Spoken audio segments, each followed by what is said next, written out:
Assembly बम कांड भाग 3।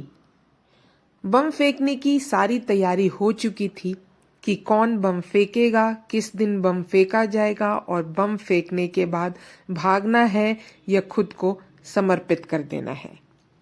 सारी तैयारी होने के बाद भी चंद्रशेखर आजाद भगत सिंह को लेकर काफी चिंतित थे, क्योंकि वह जानते थे कि उसके बाद भगत सिंह अपने आप को बचा ना सकेंगे। अब आगे। असेंबली में बम फेंकने से पूर्व दल की केंद्रीय समिति में भगत सिंह की जगह श्री बटुकेश्वर दत्त और श्री विजय कुमार सिन्हा का नाम निश्चित हुआ था। जब श्री सुखदेव को यह खबर मिली तो वे बौखलाए हुए भगत सिंह के पास आए और उन्हें बहुत दूर तक जाने क्या क्या कहते रहे। जब भगत सिंह ने अनुशासन के कारण साथियों का निर्णय मानने की बात कही तो गुस्से में भड़ककर सुखदेव ने कहा, इस निर्णय के लिए इतिहास तुम्हें कायर कहेगा। उस समय भगत सिंह ने उन्हें झिड़क दिया था। पर दूसरे ही दिन केंद्र समिति की बैठक फिर बुलवाई और भगत सिंह ने जिद करके असेंबली में बम फेंकने के लिए अपना और बटुकेश्वर दत्त का नाम निश्चय कराया था। तब उन्होंने सुखदेव को यह विचारपूर्ण पत्र लिखा था। उन्होंने लिखा, प्रिय भाई, जैसे ही यह पत्र तुम्हें मिलेगा मैं जा चुका हूँगा दूर एक मंजिल की ओर। मैं तुम्हें विश्वास दिलाना चाहता हूँ कि मैं बहुत खुश हूँ, हमेशा से ज्यादा। मैं यात्रा के लिए तैयार हूँ। अनेक अनेक मधुर स्मृतियों के होते और अपने जीवन की सब खुशियों के होते भी एक बात मेरे मन में चुभती रही थी कि मेरे भाई, मेरे अपने भाई ने मुझे गलत समझा और मेरे ऊपर बहुत ही गंभीर आरोप लगाया। कमजोरी। आज मैं पूरी तरह संतुष्ट हूँ, पहले से कहीं अधिक। आज मैं महसूस करता हूँ कि वह बात कुछ भी नहीं थी, एक गलतफहमी थी, एक गलत अंदाज था। मेरे खुले व्यवहार को मेरा बातूनीपन समझा गया और मेरी आत्मस्वीकृति को मेरी कमजोरी। परंतु अब मैं महसूस करता हूँ कि कोई गलतफहमी नहीं। मैं कमजोर नहीं, अपनों में से किसी से भी कमजोर नहीं। भाई, मैं साफ दिल से विदा होऊंगा। क्या तुम भी साफ होगे? यह तुम्हारी बड़ी दयालुता होगी, लेकिन ख्याल रखना कि तुम्हें जल्दबाजी में कोई कदम नहीं उठाना चाहिए। गंभीरता और शांति से तुम्हें काम को आगे बढ़ाना है। जल्दबाजी में मौका पा लेने का प्रयत्न न करना।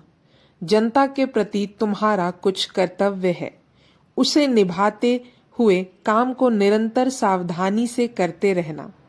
सलाह के तौर पर मैं कहना चाहूँगा कि शास्त्री मुझे पहले से ज़्यादा अच्छे लग रहे हैं। मैं उन्हें मैदान में लाने की कोशिश करूँगा, बशर्ते कि वे स्वेच्छा से। और साफ साफ बात यह है कि निश्चित रूप से एक अंधेरे भविष्य के प्रति समर्पित होने को तैयार हों।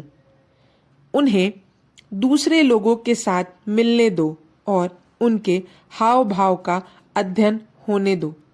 यदि वे ठीक भावना से अपना काम करेंगे तो उपयोगी और बहुत मूल्यवान सिद्ध होंगे। लेकिन जल्दी ना करना। तुम ही स्वयं अच्छे निर्णायक हो। जैसे सुविधा हो व्यवस्था करो। आओ भाई, अब हम बहुत खुश हो लें।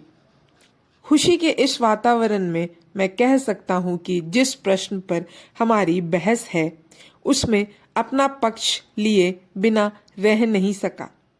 मैं पूरी जोर से कहता हूँ कि मैं आकांक्षाओं और आंसुओं से भरपूर हूँ और जीवन की आनंदमय रंगीनियों से ओत-प्रोत हूँ, पर आवश्यकता के समय पर सब कुछ कुर्बान कर सकता हूँ और यही वास्तविक बलिदान है।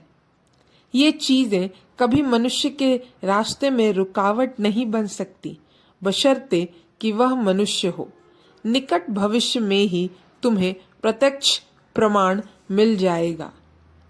जहाँ तक प्यार के नैतिक स्तर का संबंध है, मैं यह कह सकता हूँ कि यह अपने में कुछ नहीं है सिवाय एक आदेश के, लेकिन यह पाश्विक वृत्ति नहीं, एक मानवीय अत्यंत मधुर भावना है।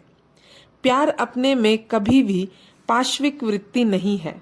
प्यार तो हमेशा मनुष्य के चरित्र को ऊंचा उठाता है। यह कभी भी उसे नीचा नहीं करता, बशर्ते कि प्यार प्यार हो। तुम कभी भी इन लड़कियों को वैसी पागल नहीं कह सकते जैसे कि फिल्मों में हम प्रेमियों को देखते हैं। वे सदा पाश्विक वृत्तियों के हाथों खेलती हैं। सच्चा प्यार कभी भी गढ़ा नहीं जा सकता। यह अपने ही मार्ग से आता है। कोई नहीं कह सकता कब और कैसे आएगा। अब हम पत्र के आगे जानेंगे अगले भाग में।